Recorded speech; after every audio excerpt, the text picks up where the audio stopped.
E aí se chega a Pyongyang e você já começa... Bom, no caminho da ferrovia, tu já vê assim, algumas construções, os rostos redondos dos dois que já foram dessa para melhor, para pior, eu espero. E aí eu chego em Pyongyang e já tem tipo aquelas óperas, né? Aquele som marcial, sempre muito... que remete muito ao militarismo, né? Ao comunismo. Sabe? Tipo assim, já na estação ferroviária. Uhum. E aí eu fui para um jantar já num dos melhores restaurantes de Pyongyang, porque é um all-inclusive, né? Um all-inclusive, cara, por exemplo, pagou 4.500 para ficar esses dias todos lá.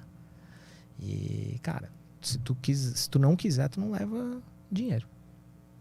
Só se tu quer comprar, sei lá, uma cerveja, um adereço, um pôster lá que...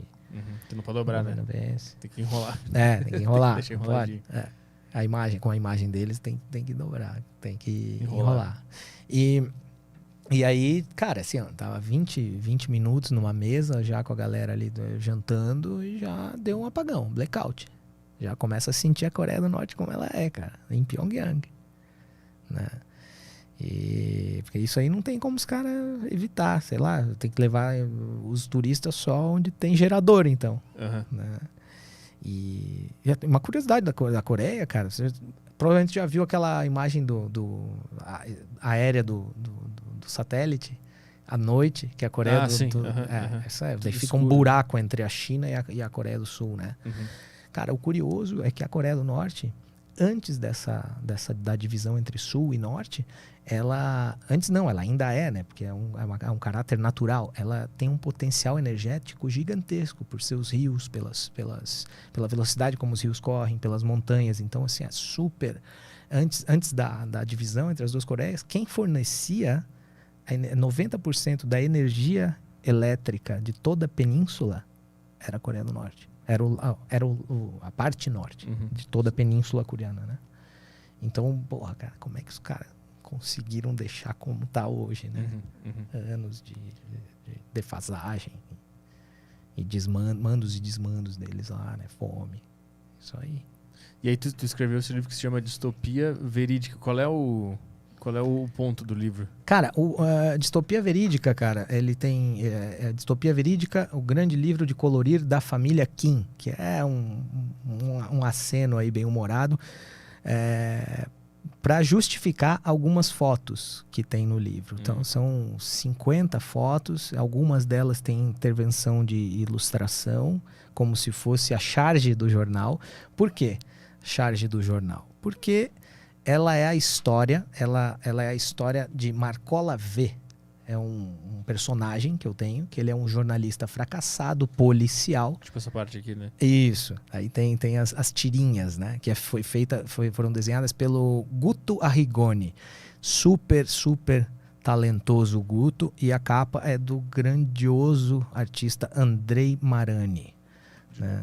Ele poderia, inclusive, ser recrutado pelo Estado da Coreia do Norte para fazer alguns desenhos em troca de um regime de fome.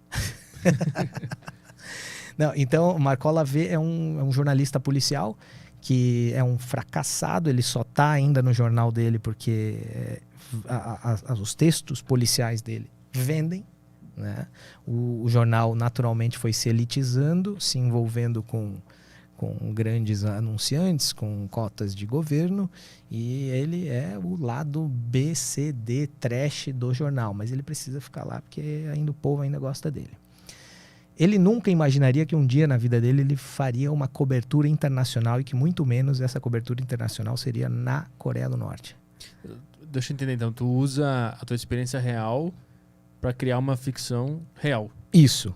A verdade, o lado da ficção, são 12 capítulos, 6 capítulos são sobre a vida de Marcola V, para tu entender quem é ele dentro do jornal e o que acontece dentro do jornal. Aí essa parte ela é toda inventada ou tem ligações com a realidade? Descubra. Tá. Entendi. Não, é porque assim, o que é? A literatura é recriar, né?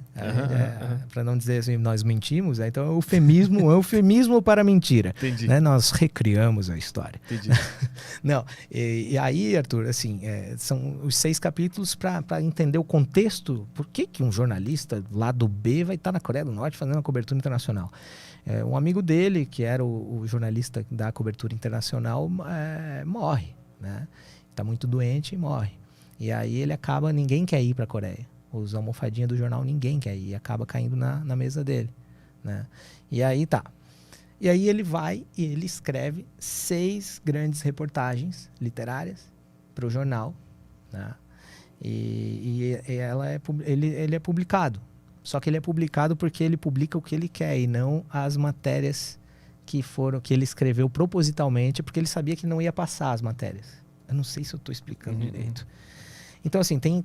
Aí, a parte da Coreia do Norte, que são os outros 6 capítulos, é como se fossem as matérias que ele escreveu lá, que daí, no caso, era eu lá mesmo, e daí eu escrevi as matérias da Coreia do Norte. E essas matérias são o quê? Qual é a luz que tu joga na Coreia do Norte? O que tu observou lá de diferente? Então, por se tratar de jornalismo literário, que é aquela coisa que a gente conversava em off, tipo assim, pô, tu já trabalhou em jornalismo tradicional, Marcos? Não, porque, cara, não me encaixo. Não, essa coisa da pirâmide invertida, texto engessado, tudo genérico, não vai.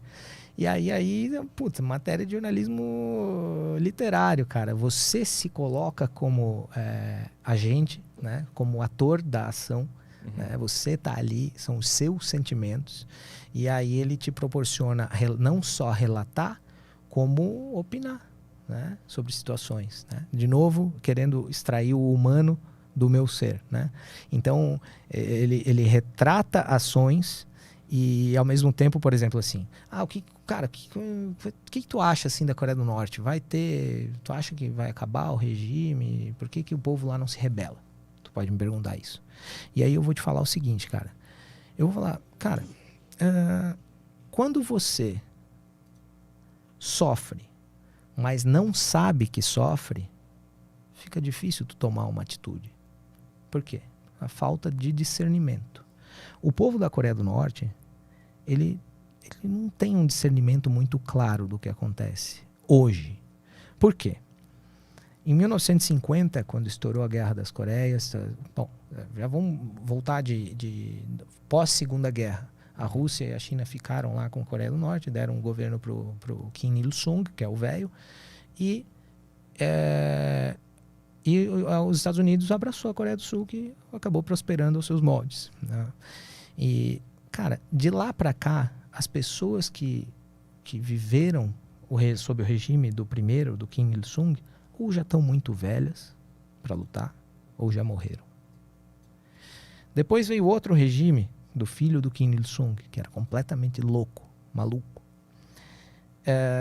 As pessoas que viveram o regime deles, talvez não sejam tão novas, mas já o moral delas já foi colocando para baixo. Foi colocado para baixo. Cara, meu pai passava fome. Não, cara, aqui é o único jeito. E os tiranos têm essas armas, né, para manter a população. Né? A fome é uma delas. Né? A população enfraquecida, né? o exército forte, né? Controle, culto à personalidade. Né? Então, as pessoas que poderiam se voltar contra esse regime, talvez sejam os mais jovens, que já estão aí completamente, se não doutrinados, mas completamente impotentes. Meio que estão na inércia já de tudo que aconteceu, né? Com certeza. Então, assim, o norte-coreano sofre, mas talvez não saiba que sofre. E falta de discernimento. Tu falou com alguém lá, um cidadão? Porque eu sei que não pode, né? É difícil. Cara, é difícil porque, assim, teria a barreira do inglês e teria também o leão de chakra. São 3 guias, né?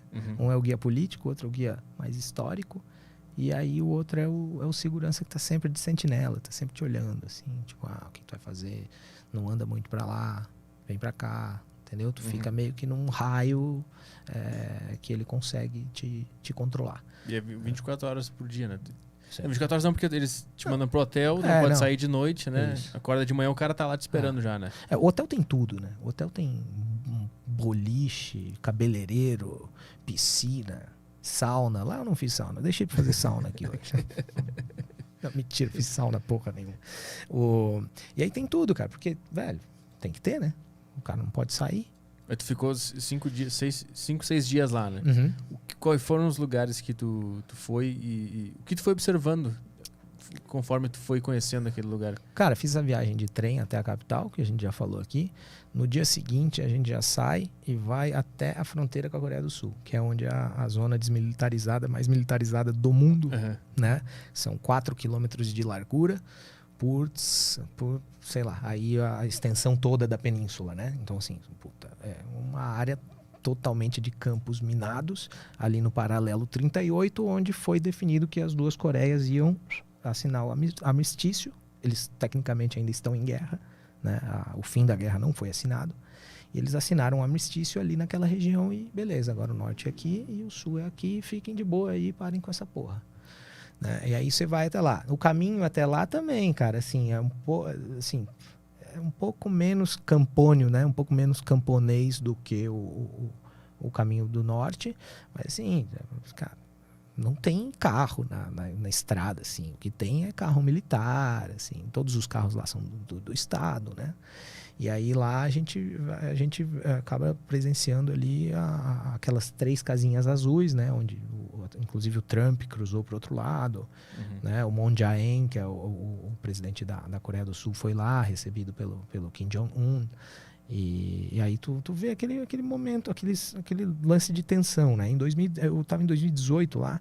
Em 2017 tem um vídeo bem famoso aí de um desertor que era do exército, um soldado, que ele vem pilotando um carro assim, bate numa árvore, sai, e os caras da Coreia vêm e fuzilam ele.